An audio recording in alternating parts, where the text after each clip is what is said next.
ऐसी आज्ञा आचार्य की, शास्त्र की, गुरुजनों की आंख मूंद के करो, मंगल होगा, विचार करने की जरूरत नहीं। गुरुजनों की आज्ञा पर विचार नहीं किया जाता, बिना ही विचार करी शुभ जानी।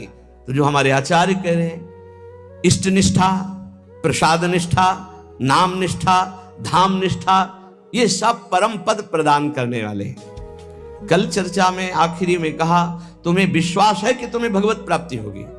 तो पहली बार में कम, फिर दूसरी बार में ज्यादा, फिर काफी लोग नहीं थे जो अंदर से उत्साह पूर्वक बोल सके। इसका चिंतन हुआ हमें कि क्यों नहीं बोल पा रहे, क्योंकि उनको अपना चरित्र दिखाई देता है, उनको अपना बल दिखाई देता है, उनको प्रभु के चरित्र और प्रभु का बल नहीं दिखाई देता।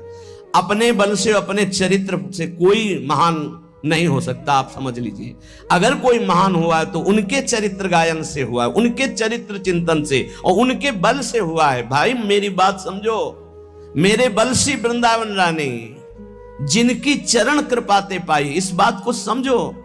आप में बल नहीं है, आप ऐसे पावन नहीं है कि प्रिया प्रीतम का स्पर्श कर सके, लेकिन उनका पावन प्रसाद, उनका पावन चरित्र, उनका पावन धाम, उनका पावन नाम, उनकी पावन उपासना हमको प्राप्त हो गई। हमें उधर देखना है, उधर उनकी कृपा, तभी तुम गर्व से कहोगे हाँ हमें भगवत प्राप्ति होगी।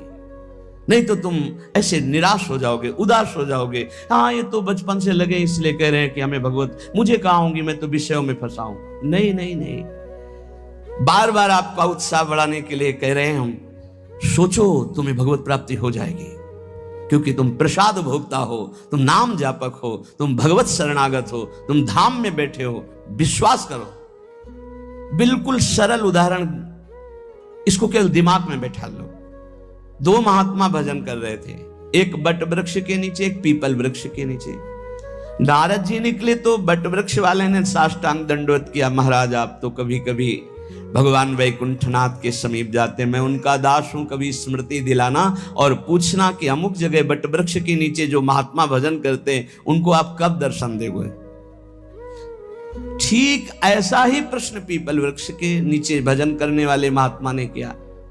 देवर्षि नारद जी कुछ समय बाद वैकुंठ के दर्शन करके, वैकुंठनाथ से संभाषण करके वापस लौटे तो पहले पीपल वाले मिले। देखते ही साष्टांग दंडवत किया।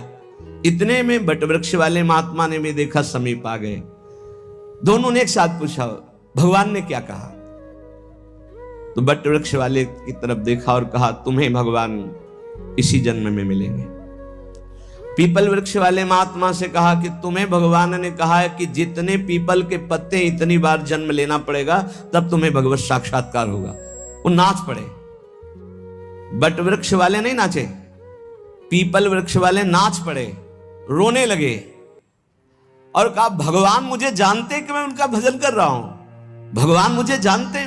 इतना आनंद मगन हुए, इतना आर्त भाव से, हे करुणा वरुणालय, हे मेरे प्रीतम। वहीं भगवान प्रकट हो गए। उसी क्षण भगवान ने सबसे पहले हृदय से लगाया पीपल वृक्ष वाले महात्मा को। देवर्षि नारद जी ने प्रभु से कहा आपने हमें झूठा साबित कर दिया। क्यों? आप ही की खबर तो बता रहे थे, आपने कहा था पीपल पत्ते वाले को, जो पीपल जितने पत्ते उतना जन्म लेना पड़ेगा, और आप तो अभी दर्शन दे दिए। इनको बोले थे इसी जन्म में, तो चलो इसी जन्म में, समय तो निश्चित नहीं किया था, इनका तो सही हो गया, और इनके लिए आपने कहा था तो झूठा हो गया।